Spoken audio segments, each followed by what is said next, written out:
اللہ رب العزت نے فرمایا کنتم خیر امۃ اخرجت للناس، لوگوں میں سے جتنے بھی لوگ، اس سے مراد حضرت آدم علیہ السلام سے لے کر جتنی بھی قومیں آئی ہیں، جتنی بھی امتیں آئی ہیں، سب میں فرمایا تمام لوگوں میں سے کنتم خیر امۃ، ان تمام لوگوں میں سے جو امتیں نکالی گئی ہیں ان میں سے بہترین امت تم لوگ، سبحان اللہ، بہترین امت حضور تاجدار کائنات کی امت کو قرار دیا ہے۔ سبحان اللہ، بہتر نہیں، بہترین ہے۔ آپ ہر کام بہتر سے بہترین کی طرف جاتے ہیں۔ سبحان اللہ، میں کوئی نوکری کروں تو بہترین کروں، میں ملازمت کروں تو بہترین کروں، میں گھر بناؤں تو بہترین بناؤں، ہر انسان بہترین کی طرف جاتا ہے۔ اللہ رب العزت فرماتے ہیں تمام لوگوں میں اور تمام امتوں میں تم بہترین امت ہو۔ سبحان اللہ، کیا ہو؟ بہترین امت۔ باری تعالیٰ اس کی وجہ کیا ہے؟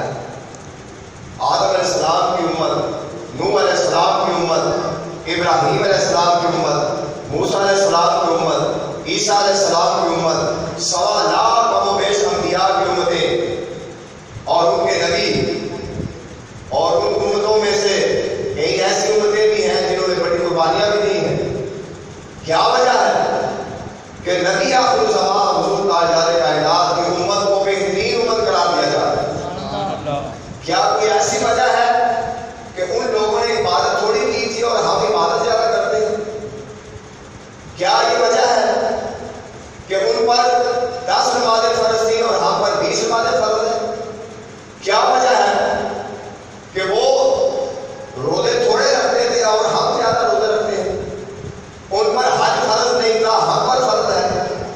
ہم صدقہ و خیرات زیادہ کرتے ہیں، ہم تسبیح و تحلیل زیادہ کرتے ہیں، ہم رات پہنچ کر عبادت زیادہ کرتے ہیں، ہم اللہ اللہ زیادہ کرتے ہیں، ہم قرآن کی تلاوت زیادہ کرتے ہیں، ہم نے زندگی میں کبھی جھوٹ نہیں بولا، کبھی فراڈ نہیں کیا، کبھی دھوکہ نہیں دیا، کبھی ناپ تول میں کمی نہیں کی۔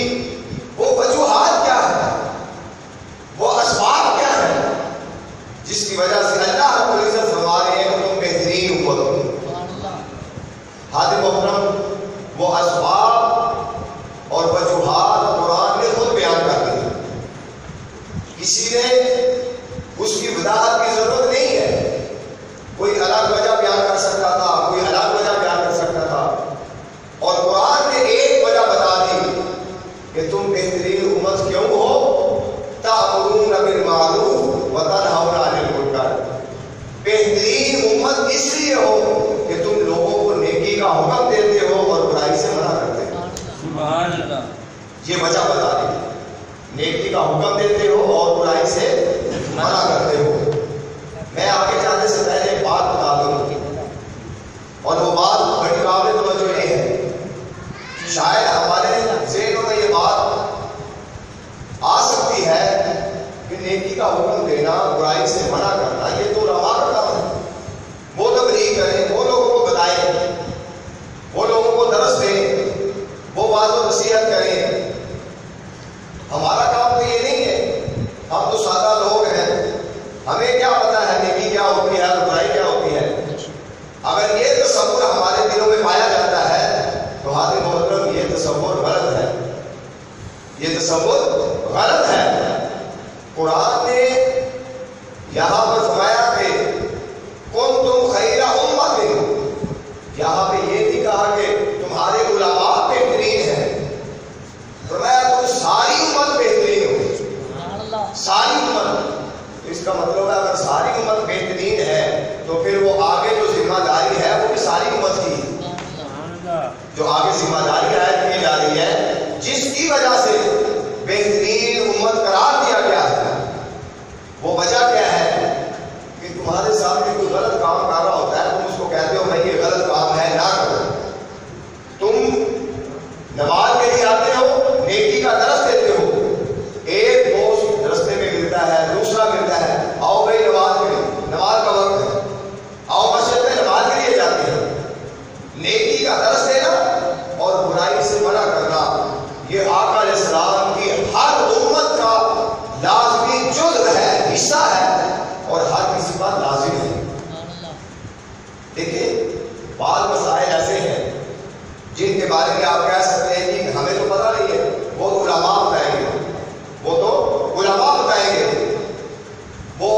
فقہی مسائل ہیں، اجتہادی مسائل ہیں، وہ مشکل مسائل ہیں، وہ مسائل تو علماء بتائیں گے، لیکن کیا ہمیں پتہ نہیں ہے کہ جھوٹ بولنا ایک گناہ ہے؟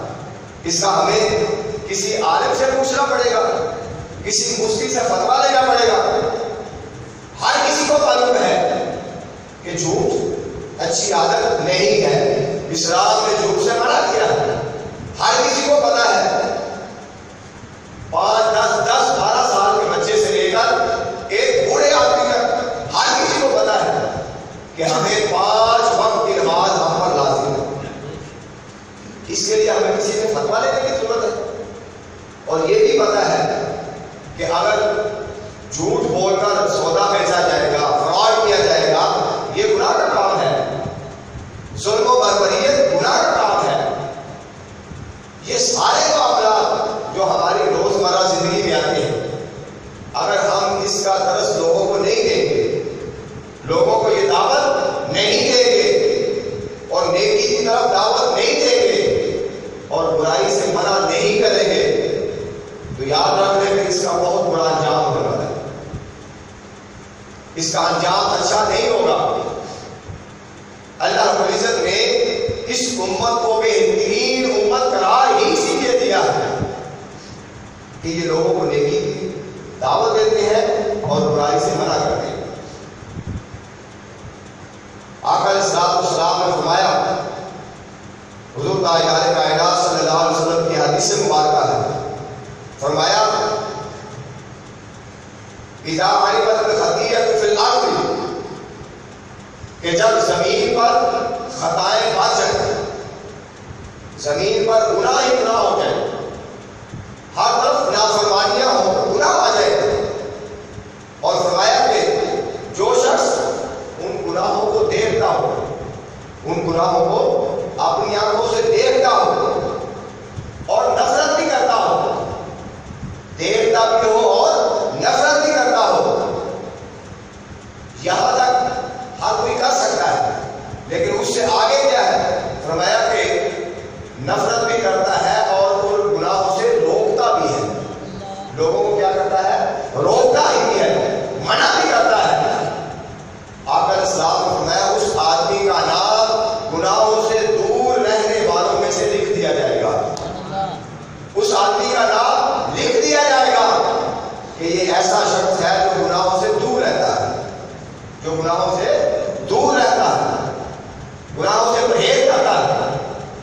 لیکن آقا علیہ السلام نے فرمایا اگر وہ ان گناہوں کے اندر پڑا رہتا ہے، لوگ سامنے گناہ کرتے رہتے ہیں، وہ کہتا ہے میں تو گناہوں سے بچا ہوا ہوں، میں تو گناہوں سے دور ہوں، میں تو گناہ نہیں کر رہا، لوگ کرتے ہیں تو کرتے پھرے، مجھے اس سے کیا مطلب ہے، مجھے تو اپنی ذات کی ہے۔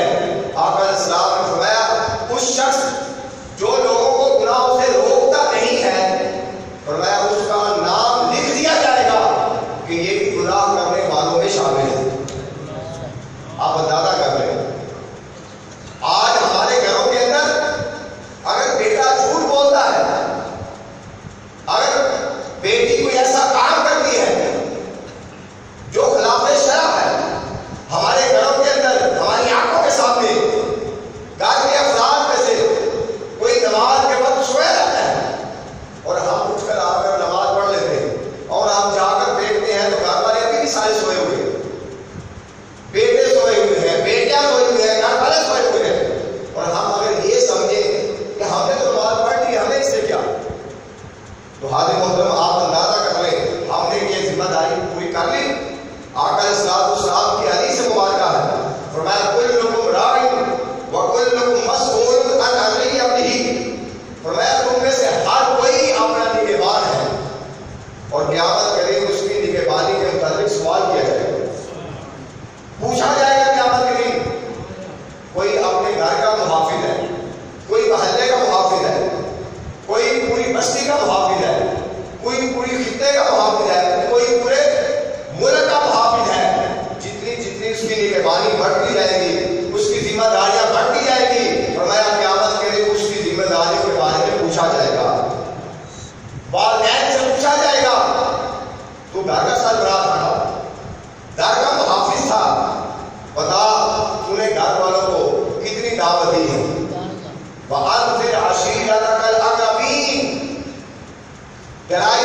اپنے گھر والوں کو، اپنے قریبی رشتے داروں کو، اور کہا قرآن نے کہا یا ایھا الذین آمنوا قوا انفسکم واہلیکم نارا، اے ایمان والو تم خود بھی اور اپنے گھر والوں کو بھی دوزخ کی آگ سے بچا لو. یہ قرآن ہے. قوا انفسکم، پہلے خود، واہلیکم نارا، اور اپنے گھر والوں کو دوزخ کی آگ سے بچا لو.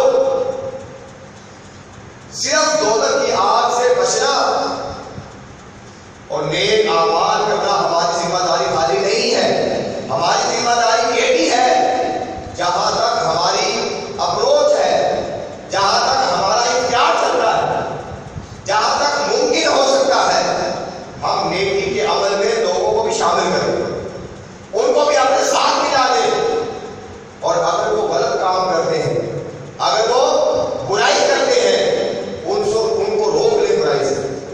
جیسے ممکن ہو سکتا ہے ان کو کہہ دیں کہ یہ جو تم کام کر رہے ہو یہ شریعت کے خلاف، یہ غلط کام ہے اور اس کا انجام اچھا نہیں ہوگا. اور حاضر محترم، آگے آقا علیہ الصلوۃ والسلام نے فرمایا کہ جو شخص لوگوں کو دعوت نہیں دیتے اور برائی سے منع نہیں کرتے، فرمایا امروا بالمعروف ونہوا عن المنکر قبل ان تروا فما یستجاب لکم. حضرت عائشہ صدیقہ رضی اللہ تعالیٰ عنہ روایت کرتی ہیں، فرمایا لوگوں نیکی کا حکم دو اور برائی سے منع کرو. اگلی بات بڑی قابل توجہ، نیکی کا حکم دیتے رہو اور برائی سے منع کرتے رہو، اس سے پہلے کہ تم ہاتھ اٹھا کر کہو مولا ہماری دعا قبول کر لے. رب کہے میں تمہاری دعا کو رد کرتا ہوں. اس سے پہلے کہ تم پکارو اور تمہاری پکار کو نہ سنا جائے، اس سے پہلے کہ تم دعا مانگو اور تمہاری دعا کو نہ سنا جاؤ. وجہ کیا ہے کہ تم نے نیکی کا حکم نہیں دیا اور برائی سے منع نہیں کیا. آج ہم دعائیں کرتے ہیں اور ساتھ رونا یہ روتے ہیں کہ ہماری دعائیں قبول نہیں ہوتی، ہماری دعائیں قبول نہیں ہوتی. ذرا یہ تو سوچیں، ہم نے دعا کو قبول کرنے کا جو ایک طریقہ تھا وہ اپنایا ہے. ہم نے لوگوں کو کتنوں کو دعوت دی ہے، کتنوں کو دین کی طرف بلایا ہے. ہم نے اپنی زندگی کو اپنی ذات تک محدود کر لیا ہے. ہم سمجھتے ہیں کہ ہم جو کر رہے ہیں ہماری ذمہ داری فقط یہاں تک ہے. ہماری ذمہ داری یہاں تک نہیں. ہماری ذمہ داری یہ بھی ہے کہ ہم دوسروں کو بھی نیکی میں شامل کریں اور برائی سے ان کو دور رکھیں، برائی سے دور رکھیں. پھر یہاں تک نہیں، پھر آقا علیہ الصلوۃ والسلام حضرت عبداللہ بن عمر رضی اللہ تعالیٰ عنہ روایت کرتے ہیں، آقا علیہ الصلوۃ والسلام نے فرمایا کہ لوگوں تم نیکی کا حکم دیتے رہو، امر بالمعروف اور نہی عن المنکر، یہ فریضہ سر انجام دیتے رہو. اگر نہیں دو گے تو پھر کیا ہوگا کہ تمہارے اوپر ایسے لوگ مسلط کر دیے جائیں گے، ایسے لوگ مسلط کر دیے جائیں گے جو اس کے اہل نہیں ہوں گے. تمہارے اوپر بے دین لوگ حاکم بنا دیے جائیں گے، تمہارے اوپر بے حیثیت لوگ حاکم بنا دیے جائیں گے. جب تم نے نیکی کا رستہ چھوڑ دیا اور لوگوں کو برائی سے منع کرنا چھوڑ دیا، پھر انتظار کرو کہ ایسے لوگ، ایسے حاکم وقت، ایسے حکمران تمہارے اوپر مسلط ہوں گے جو گھٹیا ہوں گے، جو کمینے ہوں گے، جو دین سے بے بہرا ہوں گے، جو دین سے ناواقف ہوں گے، جو دین کی جنتیں اڑانے والے ہوں گے. اور فرمایا کہ جو تمہارے بڑوں کا ادب نہیں کریں گے اور تمہارے چھوٹوں پر رحم نہیں کریں گے، تمہارے چھوٹوں پر رحم نہیں کریں گے. اور اگر تم ان سے کوئی مدد کی اپیل کرو گے تو تمہاری مدد بھی نہیں کریں گے. کوئی خیر کی توقع نہ تم ان پر رکھو، کوئی خیر ان سے نہیں ملے گی. اس کی وجہ کیا ہوگی؟ اس کی وجہ یہ ہے کہ تم نے نیکی کی دعوت دینا چھوڑ دی اور لوگوں کو برائی سے روکنا چھوڑ دیا، لوگوں کو برائی سے منع کرنا چھوڑ دیا. اور جب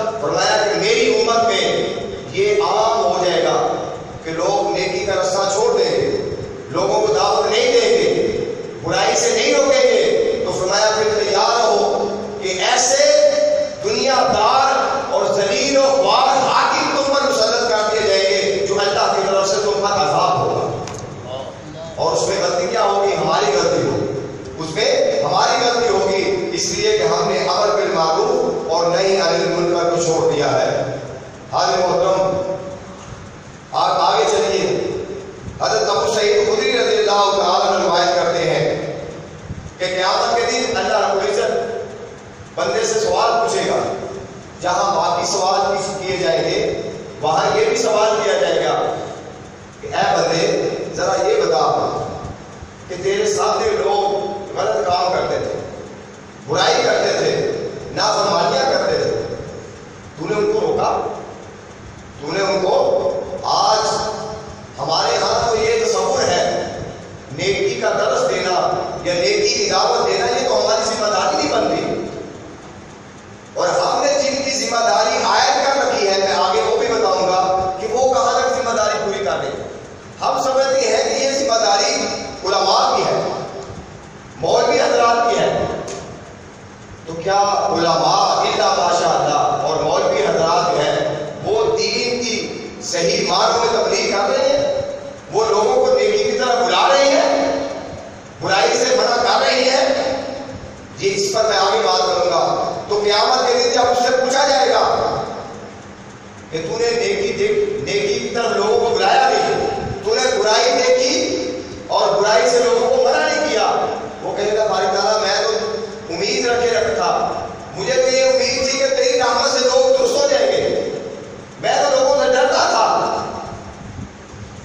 فرمایا تو یہ تیری ذمہ داری تھی، ہر انسان کی، ہر مومن کی ذمہ داری ہے کہ وہ لوگوں کو نیکی کا درس دے، نیکی کی طرف بلائے اور برائی سے منع کرے۔ اور حاضر محترم آگے دیکھیے، اور بڑی اہم حدیث ہے، حضرت ابو عبد الرحمن العمری رضی اللہ تعالیٰ عنہ یہ روایت کرتے ہیں، فرمایا جو شخص نیکی کا درس دینا چھوڑ دیتا ہے، آج ہمارے یہاں ایک بہت بڑی پریشانی ہے، وہ کیا ہے؟ ہماری اولاد کا فرمان ہے۔ کیا ہے؟ اولاد کا فرمان ہے۔ اولاد ہماری بات نہیں مانتی، اولاد ہماری بات تسلیم نہیں کرتی، ہم جو کہتے ہیں وہ اس کے الٹ کرتے ہیں۔ یہ ایک بہت بڑا المیہ ہے۔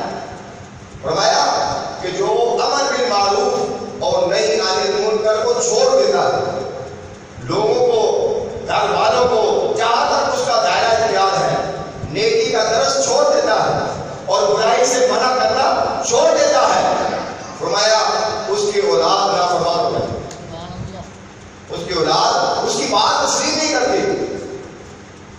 وہ بات کیسے تسلیم کرے جب باپ کے سامنے بیٹا جھوٹ بولتا ہے اور بیٹے کے سامنے باپ جھوٹ بولتا ہے، جب باپ کی آنکھوں کے سامنے اس کی بیٹی نہ پردے کا خیال رکھتی ہے، نہ شرم و حیا کا خیال رکھتی ہے، باپ کی آنکھوں کے سامنے گھر کے اندر سریعان دین کی دھجیاں اڑائی جاتی ہے، باپ کی آنکھوں کے سامنے، والدین کے سامنے قرآن کی تلاوت نہیں ہوتی اور صبح و شام ٹی وی فلموں کے سامنے بیٹھا جاتا ہے، نماز کی پرواہ نہیں کی جاتی، دین اسلام کی دھجیاں اڑائی جاتی ہیں، اللہ اس کے رسول کے احکامات کی دھجیاں اڑائی جاتی ہیں، وہ والدین اپنی آنکھوں کے سامنے دیکھ رہے ہوتے ہیں، تو کیا سمجھتے ہیں کہ وہ بڑے ہو کر بچے میرا ادب کریں گے، احترام کریں گے، وہ بچے کہیں گے یہ وہ باپ ہے جس نے تو ہمیں ایک دفعہ نہیں کہا تھا کہ تم پر نماز فرض ہے، تم نماز پڑھا کرو، یہ وہ باپ ہے اس کے سامنے ہم جھوٹ بولتے تھے، بلکہ یہ ہمارے سامنے جھوٹ بولتا تھا، ہمارے سامنے جھوٹ بولتا تھا۔ تو جب گھر کے اندر امر بالمعروف اور نہی عن المنکر نہیں رہے گا تو مت امید رکھے کہ اولاد ہماری فرما بردار بن جائے گی۔ یہ حدیث مبارکہ ہے، تو پھر اولاد سے فرما برداری کی امید مت رکھے، پھر وہ تمہاری کوئی بات نہیں مانیں گے، پھر تم پریشان رہو گے، اور پریشان اس طرح رہو گے کہ پھر تمہارے کوئی بھی نہ گھر کے اندر نہ باہر تمہاری کوئی بات تسلیم کرنے کے لیے تیار ہوگا۔ اور حاضر محترم آخری بات بڑی قابل توجہ، ابو یعلا المسند میں روایت کرتے ہیں، نبی اکرم صلی اللہ علیہ وسلم نے فرمایا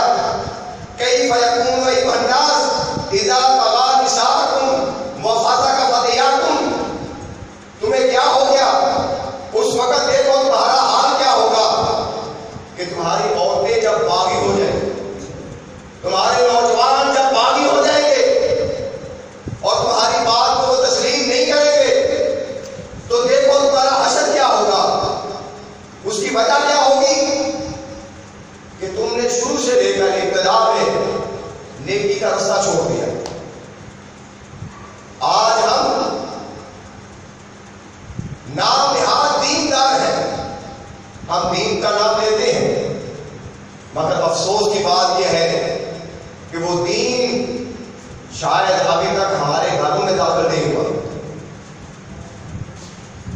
ہم سمجھتے یہ ہیں کہ جو جس بات پہ لگا ہوا ہے وہ لگا رہے۔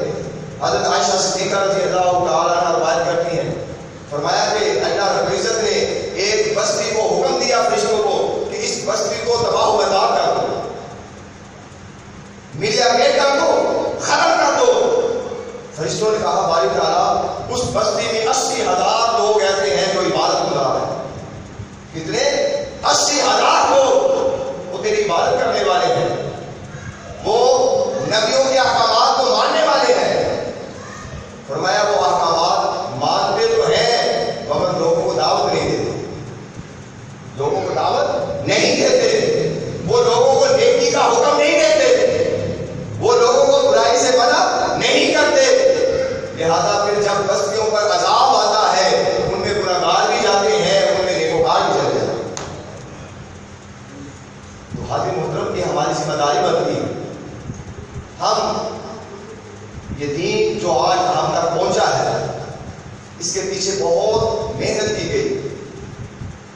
یہ دین جو ہم تک پہنچا ہے اس کے لیے بڑی بڑی قربانیاں دی گئی، بہت بڑی قربانیاں دی گئی، لیکن افسوس کی بات یہ ہے ہم نے اس دین کو آج تک اپنی ذات پر بھی لاگو نہیں کیا، اپنے گھر میں لاگو نہیں کیا، اپنی اولاد پر لاگو نہیں کیا۔ حضرت ابو الدرداء رضی اللہ تعالیٰ عنہ روایت کرتے ہیں، فرمایا لوگوں نیکی کا حکم دیتے رہنا اور برائی سے روکتے رہنا، وگرنہ اللہ تم پر ایسے حاکم مسلط کر دے گا، ایسے حاکم مسلط کرے گا جو تمہارے بزرگوں کا احترام نہیں کریں گے، جو تمہارے چھوٹوں پر رحم نہیں کریں گے، جو تمہاری باتوں کو تسلیم نہیں کریں گے۔ اگر تم ان سے مدد مانگو گے تو وہ تمہاری مدد نہیں کریں گے۔ وہ حاکم تم کو چونکیوں کی طرح رون دیں گے، تمہاری کوئی بات تسلیم نہیں کریں گے۔ اس لیے جہاں تک یہ معاملہ ہے کہ نیکی کا جو درس دینا ہے اس کی ذمہ داری صرف علماء پر ہے، اس کی ذمہ داری ہر اس شخص پر ہے جو یہ دعویٰ کرتا ہے کہ میں مصطفیٰ کا امتی ہوں، میں آقا علیہ الصلوۃ والسلام کا کلمہ پڑھنے والا ہوں، میں دین کا دعوے دار ہوں۔ قرآن نے واضح طور پر کہا ہے کنتم خیر امۃ اخرجت للناس، تم بہترین امت اس لیے ہو کہ تأمرون بالمعروف وتنہون عن المنکر۔ اس کی وجہ ایک ہی بتا دی ہے کہ تم نیکی کا درس دیتے ہو، نیکی کی دعوت دیتے ہو اور لوگوں کو برائی سے منع کرتے ہو۔ اور اگر اس کا الٹ لے کہ اگر ہم نیکی کا درس نہیں دیتے، نیکی کی تلقین نہیں کرتے اور برائی سے منع نہیں کرتے تو اس کا مطلب پھر ہم بہترین امت کہلانے کے حقدار ہیں؟ کیا پھر جس وجہ سے ہم بہترین امت تھے جب وہ وجہ ہی نکل گئی، ہماری کیا عبادت ان لوگوں سے زیادہ ہے جو ہزار سال تک عبادت کرتے رہے، جن کی عمریں بھی زیادہ تھی، جو ساری رات عبادت کرتے تھے، جن کی عمریں ہم سے بھی زیادہ تھی، ان امتوں کو بہترین امت قرار نہیں دیا گیا۔ اس کی وجہ کیا تھی کہ جب بھی کوئی خرابی آتی تھی، کوئی پریشانی آتی، کوئی امت میں خلا تھا، اللہ رب العزت ایک نبی کے بعد پھر نبی دے دیتا۔ انبیاء کا سلسلہ ابھی جاری تھا، اس لیے یہ ذمہ داری ان کی امتوں پر نہیں ڈالی گئی۔ یہ دین کی دعوت اور دین کی تبلیغ اور نیکی کا حکم اور برائی سے منع، یہ ذمہ داری پہلی امتوں پر نہیں ڈالی گئی۔ ان کے بعد ایک نبی کے بعد دوسرا نبی، پھر اس کے بعد نبی، انبیاء کا سلسلہ جاری تھا، تاکہ حضور تاجدار کائنات صلی اللہ علیہ وسلم پر نبوت کا سلسلہ ختم ہو گیا۔ آپ خاتم النبیین بن کر آئے اور فرمایا قیامت تک کے لیے اب نبی تو آئے گے نہیں، مگر کیا نیکی کا درس ختم ہو جائے گا؟ کیا نیکی کی دعوت ختم ہو جائے گی؟ فرمایا نہیں، اے امت مسلمہ، اے میرے مصطفیٰ کی امت، سن لو، وہ جو سلسلہ تھا نیکی کی دعوت کا، وہ انبیاء سے اٹھا کر مصطفیٰ کی امت کی طرف منتقل کر دیا گیا۔ جو کام انبیاء کرتے تھے وہ کام اب مصطفیٰ کی امت کی ذمہ داری ہے۔ اور آقا علیہ السلام نے فرمایا کہ میری امت کے علماء بنی اسرائیل کے انبیاء کی طرح ہیں، وہ بھی نیکی کا دعوت دیتے تھے اور یہ بھی نیکی کی دعوت دیتے ہیں۔ اور حاضر محترم، آقا علیہ السلام کا امتی ہونا یہ بھی معمولی بات نہیں ہے۔ جتنا کوئی عظیم آدمی ہوتا ہے اتنی اس پر عظیم ذمہ داری عائد ہوتی ہے۔ یہ امت سب سے افضل ہے، اس کی مطلب کیا ہے کہ اس پر ذمہ داری بھی سب سے زیادہ ہے۔ قیامت کے دن حدیث میں آتا ہے کہ ایک کلمہ پڑھنے والا اس کو دوزخ میں ڈالا جائے گا۔ کلمہ پڑھنے والا مسلمان ہوگا، اپنے گناہوں کی وجہ سے اس کو دوزخ میں ڈال دیا جائے گا، اور ایک کافر بھی دوزخ میں آئے گا۔ وہ کافر اس کی طرف دیکھ کر ہنسے گا، وہ کہے گا میں نے تو کلمہ پڑھا نہیں تھا، تو نے تو کلمہ پڑھ لیا، کیا فائدہ ہوا؟ تیرے کلمے پڑھنے کا کیا فائدہ ہوا؟ تو بھی اسی دوزخ میں اور میں بھی اسی دوزخ میں، کیا فرق ہوا؟ کیا فائدہ ہوا تیرا کلمہ پڑھنے کا؟ وہ مذاق کرے گا، وہ ہنسے گا۔ اللہ رب العزت کی رحمت جوش میں آئے گی۔ اللہ رب العزت فرمائے کہ فرشتوں جاؤ اس کلمہ پڑھنے والے کو دوزخ سے نکال کر جنت میں داخل کرو۔ جب اس کو جنت میں داخل کر دیا جائے گا، اب کافر پچھتائے گا کہ کاش دنیا میں رہتے ہوئے میں بھی کلمہ پڑھ لیتا، کاش میں بھی کلمہ پڑھ لیتا۔ تو حاضر محترم، یہ جو کلمے کی شہادت ہمیں مل گئی اور آج ہم مسلمان ہیں اور مسلمان کہلاتے ہیں اور آج ہم فخر کرتے ہیں، میں آج آپ کو ایک بڑا اہم پیغام دینا چاہتا ہوں کہ ہم پر بڑی ذمہ داری عائد بنتی ہے۔ زندگی کا مقصد فقط یہ نہیں ہے کہ بڑے ہو جاؤ، جوان ہو جاؤ، کوئی جاب کر لو، نوکری کر لو، کاروبار کر لو، روزی کما لو، بچے ہو جائیں، ان کی شادی کر لو، ماچو، یہ کوئی مقصد زندگی کا نہیں ہے۔ ہم تو بے مقصدیت کا شکار ہو گئے ہیں۔ ہم نے اپنے آپ کو اپنی ذات تک محدود کر دیا ہے۔ ہمیں دین مفت میں مل گیا، پلیٹ میں رکھ کر ہمیں دین دے دیا گیا، اس لیے شاید ہمیں دین کی قدر نہیں ہے، ہمیں دین کا حیا نہیں ہے، ہمیں دین کے لیے قربانی دینی نہیں پڑی۔ ہمارے آباء و اجداد نے، دین کے مبلغین نے، دین کے لیے تبلیغ کرنے والوں نے قربانیاں دی ہیں اور آج دین ہم تک پہنچ گیا، مگر ہم نے اس دین کے لیے کیا کچھ کیا ہے؟ ہم نے اس کے لیے کیا قربانیاں دی ہیں؟ حضور تاجدار کائنات نے فرمایا، اب بڑی درد بڑی آواز ہے اور بڑا درد بڑا ایک پیغام میں دینے لگا ہوں، آپ حدیث سنیے اور دل سے ساتھ، دل کی آنکھوں کے ساتھ سنیے۔ آج کیا ہمارا حشر کیا ہے؟ صحیح ترمذی شریف کی حدیث ہے، حضرت عمر بن عوف راوی ہے، آقا علیہ السلام نے فرمایا کہ ابتدا میں دین اجنبی تھا، ابتدا میں دین اجنبی تھا، جب دین آیا تو دین کو سینے لگانے والے بہت زیادہ لوگ نہیں تھے۔ یہ مکہ کی گلیوں میں ایک اجنبیت کا شکار تھا، ایک اجنبی تھا۔ وقت کے ساتھ ساتھ اس دین کی پہچان کرنے والے آئے، انہوں نے دین کو سینے سے لگایا، دین کے لیے قربانیاں دی، اپنا تن من دھن قربان کیا، دین کا تحفظ کیا، دین کو اپنے سینے میں جگہ دی، دین کو اپنے گھر میں محفوظ کیا۔ لیکن قربان جائے وہ لوگ عظیم تھے جنہوں نے دین کا تحفظ کیا۔ آج وہ خطرناک دور ہے جس کے بارے میں مصطفیٰ نے فرمایا،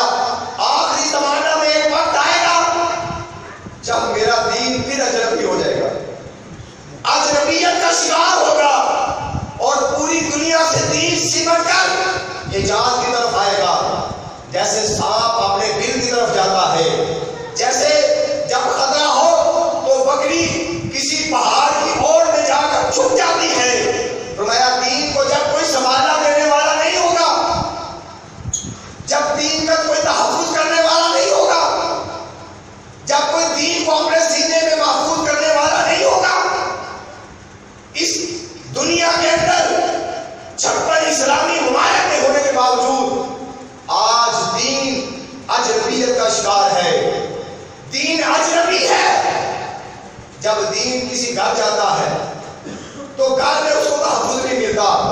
آگے سے آواز آتی ہے کہ اگر ہم نے دین کو سینے سے لگا لیا, ہم نے دین پر عمل کیا, تو ہماری ترقی کی راہ میں رکاوٹ بن جائے گا. کوئی کہتا ہے, جب باپ بچیوں کو کہتا ہے, بیٹیوں کو کہتا ہے, وہ کہتے ہیں کہ اگر ہم نے دین پر عمل کیا تو ہمارا فیشن کہاں جائے گا. یہ ماڈرن زندگی ہے. ابا جان آپ پرانی باتیں کرتے ہو, آپ کس دور میں رہتے ہو.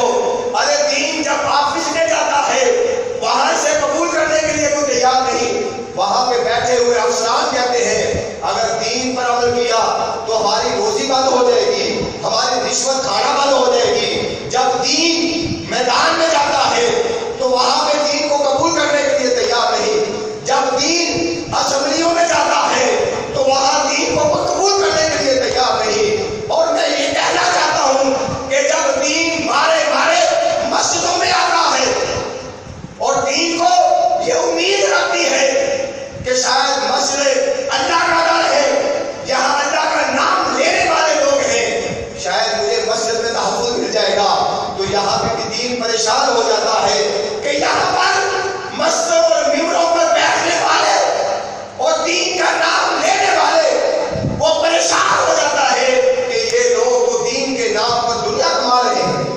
یہ تو سب سے بڑے بڑے دنیا دار لوگ ہیں جو اپنے دین نام میرا لیتے ہیں, مگر ان کی حوث اور حرص جو ہوتی ہے وہ دنیا داری ہوتی ہے.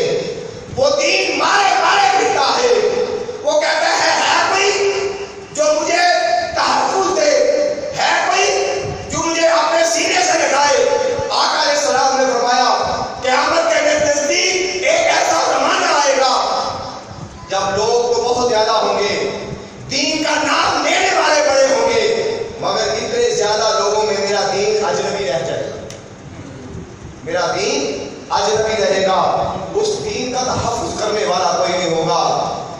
اے خاص والے رسول, وقت دعا ہے, امت پہ تیری آ کے عجب وقت پڑا ہے. وہ دین جو بڑی شان سے نکلا تھا وطن سے, پردیس میں وہ آج غریب الغربا ہے. آج ہم نے دین کو اپنی ذات تک محدود نہیں کیا, اپنی ذات پر لاگو نہیں کیا, اپنے سینے میں اس کو تحفظ نہیں کیا.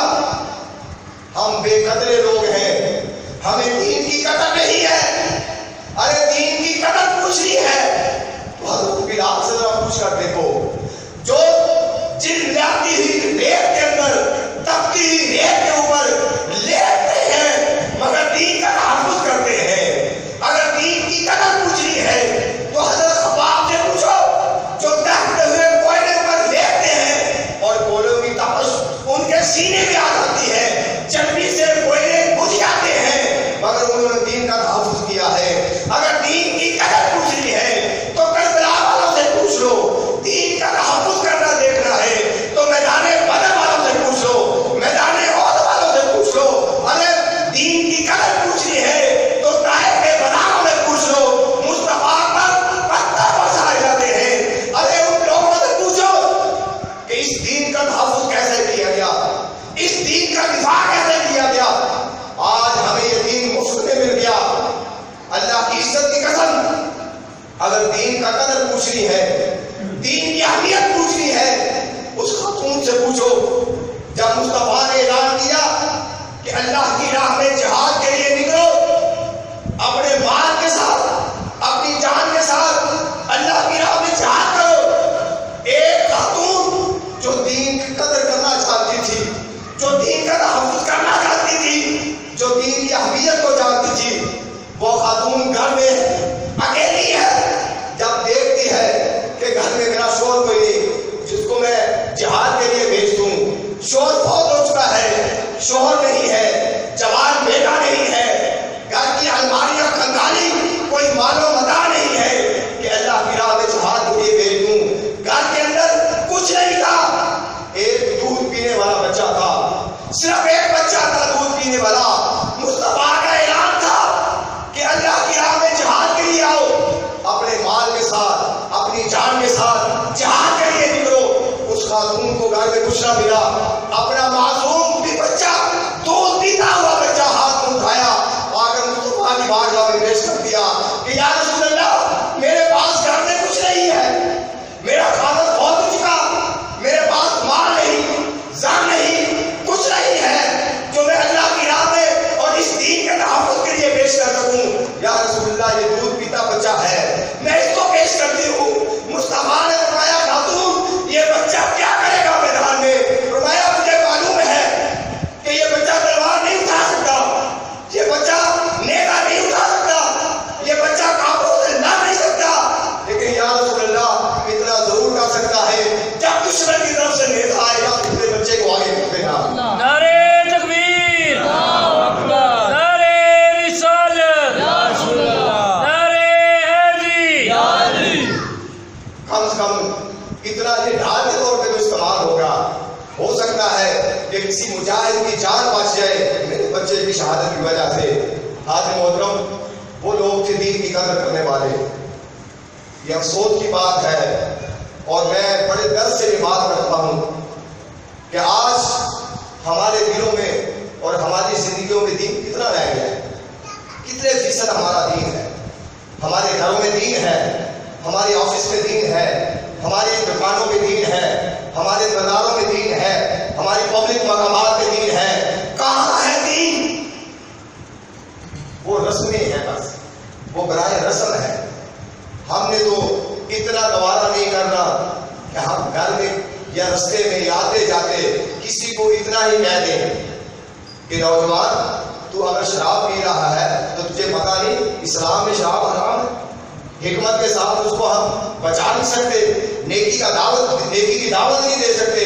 آقا علیہ السلام نے فرمایا من رعا منکم منکرا فلیغیرہ بیدہ فإن لم یستطع فبلسانہ وإن لم یستطع فبقلبہ وذلک اضعف الایمان۔ فرمایا تم میں سے جو بھی برائی کو دیکھے پہلے تو اس کو ہاتھ سے روکے، اس کو ہاتھ سے روکے برائی، یہ اعلیٰ درجہ ہے۔ یہ کیا ہے؟ اعلیٰ درجہ ہے۔ اگر برائی کو ہاتھ سے نہیں روک سکتے تو فرمایا اپنی زبان سے روکو، زبان سے تو کہہ سکتے ہو، اور اگر وہ بھی نہیں کر سکتے تو آقا علیہ السلام نے فرمایا کم سے کم اس کو دل سے ہی برا جانو، دل سے برا جانو۔ اور آگے معلوم ہے کیا فرمایا؟ فرمایا وذالک اضعف الایمان، یہ ایمان کا سب سے کمزور درجہ ہے، کمزور درجہ ہے کہ ایک برائی کو کم سے کم اتنا ہی کہہ دیا جائے کہ یہ برائی ہے۔ اور اگر ہم یہ بھی نہ کریں تو بتائیں اس کے بعد پھر ایمان کا کیا بچا؟ پھر کون سا درجہ ہے؟ پھر اس کے بعد کون سا ایمان رہ جاتا ہے؟ 3 درجات آقا علیہ السلام نے فرمائے۔ ہم اتنی جرأت نہیں کرتے اپنے گھر میں کسی کو نیکی کی دعوت دے، اپنے گھر کے اندر دین کو لاگو کر دے۔ باہر معاشرے تو آپ کی بات ہے، قرآن نے کہا قوا انفسکم واہلیکم نارا، اے ایمان والو اپنے آپ کو اور اپنے گھر والوں کو دوزخ کے عذاب سے بچا لو، دوزخ کے عذاب سے بچا لو۔ یہ ہماری ذمہ داری بنتی ہے کہ ہم دین کو اپنی ذاتوں پر بھی لاگو کریں اور اپنے گھر میں بھی لاگو کریں۔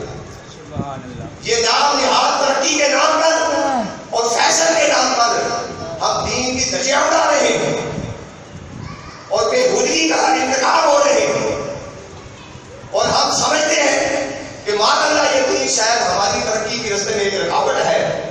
یاد رکھ لو یہ ایسا سمجھنے والے اور ایسا سوچنے والے یہ اپنی آخرت کو غارت کر رہے ہیں۔ اللہ کی عزت کی قسم اسی دین میں دنیا میں بھی بنائی ہے اور آخرت میں بھی اسی دین میں بنائی ہے۔ اگر اپنی آخرت کو سنوارنا چاہتے ہیں اور اپنی آخرت کو بہتر کرنا چاہتے ہیں، ہر کسی کی ذمہ داری ہے، ہر کوئی آج سے جہاں تک ممکن ہو سکتا ہے حکمت کے ساتھ، پیار کے ساتھ، محبت کے ساتھ امر بالمعروف اور نہی عن المنکر کا فریضہ سر انجام۔ آپ کو کسی مولوی مفتی سے یہ فتویٰ لینے کی ضرورت نہیں اور پوچھنے کی ضرورت نہیں کہ وہ فلاں شراب پی رہا تھا میں اس کو منع کر سکتا ہوں۔ یہ علماء کی ذمہ داری خالی نہیں ہے، یہ کسی مفتیوں کی ذمہ داری نہیں، یہ ہر اس شخص کی ذمہ داری ہے جو مصطفیٰ کا کلمہ پڑھنے والا اور حکمت کے ساتھ۔ اسلام نے ہمیں حکمت کا درس دیا۔ حکمت بڑی اہم چیز ہے۔ آقا علیہ السلام کے پاس ایک نوجوان آیا اور اس نے آ کر بڑا عجیب سا سوال کر دیا، اور وہ سوال شاید آج ہمارے کسی اس وقت کے مبلغ اور واعظ اور تبلیغ کرنے والے اور خطاب کرنے والے اور عالم سے آج کے اس دور میں کوئی کرے تو شاید اس کا ساتھ پاٹ دے۔ اس نوجوان نے کہا، یا رسول اللہ صلی اللہ علیہ وسلم، میں باقی سارے گناہ چھوڑ سکتا ہوں، ایک گناہ میں نہیں چھوڑ سکتا۔ وہ کیا گناہ ہے؟ میں بدکاری نہیں چھوڑ سکتا، میں بدکاری نہیں چھوڑ سکتا۔ بڑا سخت قسم کا سوال تھا اور بڑی اس کی عجیب قسم کی شرط تھی، اور آقا علیہ السلام نے بڑے تحمل سے بڑے پیار سے اس کو قریب کیا، اور صحابہ کہتے ہیں کہ اتنا قریب کیا کہ آقا علیہ السلام کے گھٹنے اور نوجوان کے گھٹنے آپس میں مل گئے، اتنا قریب کیا۔ تو آقا علیہ السلام نے حکمت کے ساتھ پیار کے ساتھ اس نوجوان سے کہا، مجھے ذرا یہ بتا، یہ جو بدکاری تو کرتا ہے، یہ جو فیل کرتا ہے، کیا تو اپنی ماں کے ساتھ کر سکتا ہے ایسا؟ اس نے کہا، یا رسول اللہ، ماں کے ساتھ بھی ایسا کرتا ہے؟ اور میں نہیں کر سکتا۔ اس نے کہا، نہیں، کبھی بھی نہیں۔ اور میں، اچھا تو اپنی بہن کے ساتھ کر سکتا ہے ایسے؟ اس نے کہا، نہیں، یہ کیسے ہو سکتا ہے، یہ تو ممکن ہی نہیں ہے۔ پھر آقا علیہ السلام نے فرمایا، تو اپنی بیٹی کے ساتھ کر سکتا؟ اس نے کہا، یا رسول اللہ، نہیں، یہ تو ممکن نہیں ہے۔ آقا علیہ السلام نے 1 2 3 کر کے سارے رشتے کروا دیے۔ یہی بدکاری جو تو کہتا ہے کہ میں نہیں چھوڑ سکتا، ہے نہیں چھوڑ سکتا، بتا یہ عمل تو اپنی بہن کے ساتھ، اپنی بیٹی کے ساتھ، اپنی ماں کے ساتھ اور باقی جو رشتے دار ہیں ان کے ساتھ تو کر سکتا ہے؟ اس نے کہا، نہیں کر سکتا، کوئی ایسا سوچ نہیں سکتا۔ حضور علیہ السلام نے فرمایا کہ جس کے ساتھ وہ کرتا ہے وہ بھی کسی کی بہن ہے، وہ بھی کسی کی ماں ہے، وہ بھی کسی کی بیٹی ہے۔ تجھے حیا نہیں آتا، تجھے اتنا خیال نہیں آتا کہ جب تو اپنے بیٹی، بہن اور ماں کا تحفظ کرتا ہے تو دوسروں کی بیٹی، ماں کا تحفظ کرنا کسی کی پتہ نہیں۔ جب کس طریقے سے اس کے ہاتھ، سر کے اوپر ہاتھ رکھا اور اللہ کی بارگاہ میں دعا کی، اور صحابہ کہتے ہیں ہم نے دیکھا پھر وہ شخص ایسا نیک آدمی ہوا کہ زندگی پر اس نے یہ عمل کبھی نہیں کیا۔ سبحان اللہ۔ نیکی کا درس دینا اور امر بالمعروف اور نہی عن المنکر کے لیے کوئی ہمیں فتوے اور مفتی کا سرٹیفکیٹ لینے کی ضرورت نہیں، ہمیں 10 سال درس نظامی پڑھنے کی ضرورت نہیں۔ ہمیں پتہ ہے کہ نیکی کیا ہے اور برائی کیا ہے، اور برائی کی ایک ڈیفینیشن میں آپ کو صرف بتا دوں۔ آقا علیہ السلام نے فرمایا کہ اگر تم نے یہ سوچنا ہو کہ برائی ہے کیا، برائی یہ کیا برائی ہے، برائی کس کو کہتے ہیں؟ حضور علیہ السلام نے فرمایا کہ جو چیز تیرے سینے میں کھٹکتی ہو، تیرے سینے میں کھٹکتی ہو، وَكَرِهْتَ أَن يَطَّلِعَ عَلَيْهِ النَّاسُ، اور تو ناپسند کرے کہ وہ بات لوگوں کو بتائے، یعنی دل ضمیر کے اندر کھٹکتی ہو وہ بات اور جو لوگوں کو بتانا پسند نہ کرے، سمجھ لے وہ برائی ہے۔ وہ کیا ہے؟ وہ گناہ ہے کہ دل میں کھٹکتی ہے وہ بات اور تو آسانی سے لوگوں کو بتا بھی نہیں سکتا، تو وہ گناہ ہوگا۔ تو حاضر محترم، ہمیں پتہ ہے، ہر کسی کو پتہ ہے کہ نیکی کیا ہے اور برائی کیا ہے۔ ہم نے زبان کو سی لیا، ہم نے گھر والوں کو، بیٹوں کو، رشتے داروں کو زندگی بھر یہ بتاتے تو گزار دی کہ کامیاب زندگی کیسے گزارنی ہے، بڑا افسر کیسے بننا ہے، کاروبار کو کامیابی سے کیسے ہمکار کرنا ہے، بڑا تاجر کیسے بننا ہے، مال کیسے کمانا ہے، روٹی کیسے کمانی ہے، بینک بیلنس کیسے بننے ہیں، بڑی کوٹیاں کیسے بنانی ہے، کاریں کیسے بنانی ہے، محلات کیسے بنانے، ارے ساری زندگی یہ بتاتے تو گزار دی، کبھی یہ نہیں بتایا کہ آخرت کیسے سنوارنی ہے۔ سبحان اللہ۔ یہ نہیں بتایا کبھی۔ کیا اس کا ہمیں نہیں پتا؟ یہ ہماری ذمہ داری نہیں بنتی؟ پہلے یہ ذمہ داری بنتی ہے، باقی ساری ذمہ داری بعد میں۔ پہلے ذمہ داری یہ ہے کہ اپنے گھر سے لے کر اپنے معاشرے میں، اپنی سوسائٹی میں، اپنے محلے میں اور جہاں تک بھی ممکن ہو سکے امر بالمعروف اور نہی عن المنکر کا پیغام لوگوں کو دے۔ ہمارا کام پیغام دینا ہے، ہمارا کام پیغام دینا ہے۔ یہ بڑا فریضہ ہے ہم پر، بڑی ذمہ داری ہے ہم پر۔ آئے کھائے پیا زندگی گزاری اور مر گئے چلے گئے، یہ جانوروں کی زندگی ہے، یہ حیوانوں کی زندگی ہے۔ جو اب انسانی معاشرہ ہو اور پھر ایمان والوں کا معاشرہ ہو، مسلمانی اسلامی معاشرہ ہو، تو وہاں پر بھی ذمہ داریاں ہیں۔ بڑی ذمہ داری ہے کہ ہم جہاں تک ممکن ہو اپنے گھر سے شروع کریں، آج سے اپنے گھر سے شروع کریں، والدین خاص طور پہ دیکھیں، نظر رکھیں اپنی اولاد پر اور اپنے گھر والوں کو کہ کوئی کام شریعت کے خلاف نہ ہو، بھاگنے چاہیے فیشن اور تباہ ہو جائے ہماری ماڈرن زندگی۔ ان کو ایک بات سمجھا دیں کہ دنیا و آخرت کی بھلائی فقط اسی دین کے اندر